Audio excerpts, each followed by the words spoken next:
राम राम। ज्ञान गठरी में आपका स्वागत है।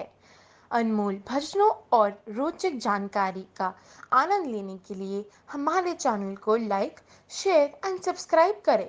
धन्यवाद। आपका दिन मंगलमय हो। हरे कृष्णा, राधे राधे दोस्तों। अब मैं आपको माघ मास महात्म के 8वें अध्याय की कथा सुनाने जा रही हूँ। बोलो माघ मास महात्म की जय, विष्णु भगवान की जय।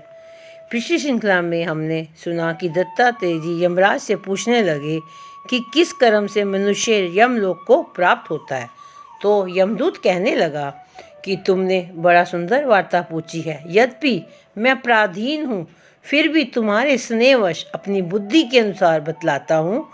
जो प्राणी काया, वाचा और मनसा से कभी दूसरों को दुख नहीं देते, वे यमलोक में नहीं जाते।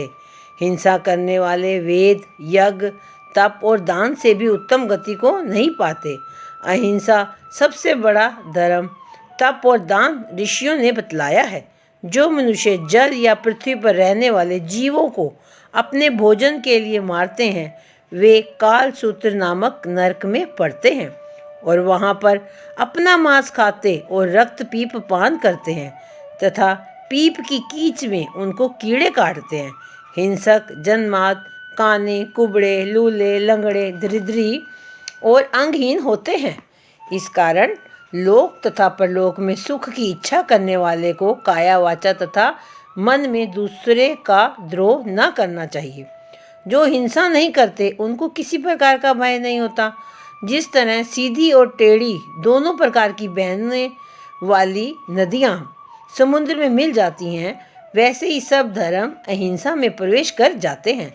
ब्रह्मचारी, गृहस्थ, वानप्रस्थी तथा यति सभी अपने अपने धर्म का पालन करने और जितेंद्रिय रहने से ब्रह्मलोक को प्राप्त करते हैं। जो जलाशय आदि बनाते हैं और सदैव पांचों यज्ञ करते हैं, वे यमपुरी में नहीं जाते।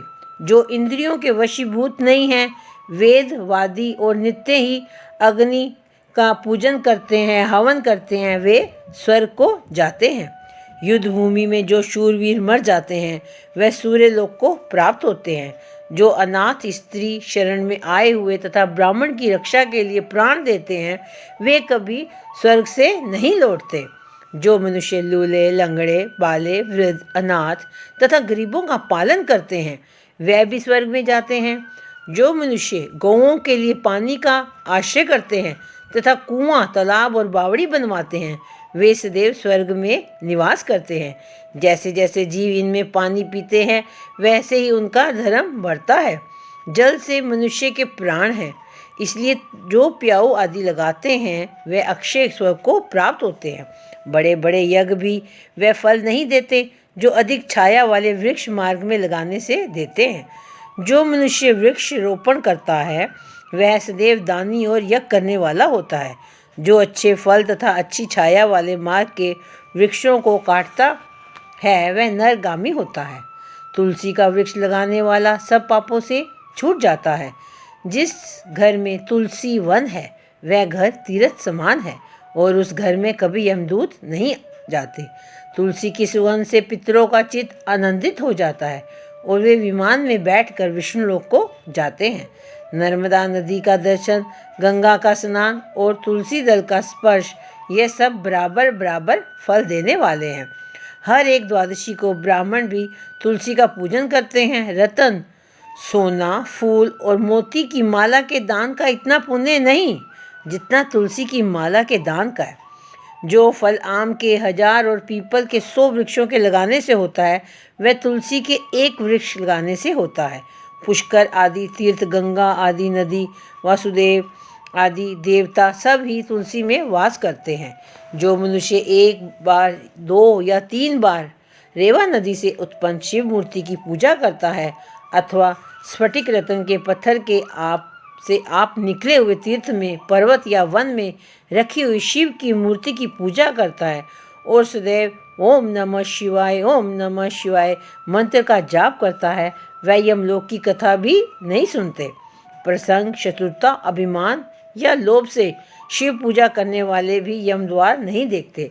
शिव पूजा के समान पापों को नष्ट करने वाला तथा कीर्ति देने वाला 3 लोक में और कोई काम नहीं है। जो शिवालय स्थापित करते हैं वे शिवलोक में जाते हैं।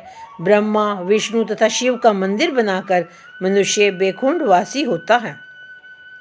जो भगवान की पूजा के लिए फूलों का बाग लगाते हैं वे धन्य हैं। जो माता पिता, देवता तथा अतिथियों का सदैव पूजन करते हैं वे ब्रह्मलोक को प्राप्त होते हैं। बोलो विष्णु भगवान की जय। इसके आगे उन्होंने क्या कहा हम आपको कल बताएंगे। बोलो माघ मास महात्म की जय। श्री कृष्ण गोविंद हरे मुरारी, हे नाथ नारायण वासुदेवा। श्री कृष्ण गोविंद हरे मुरारी, हे नाथ नारायण वासुदेवा।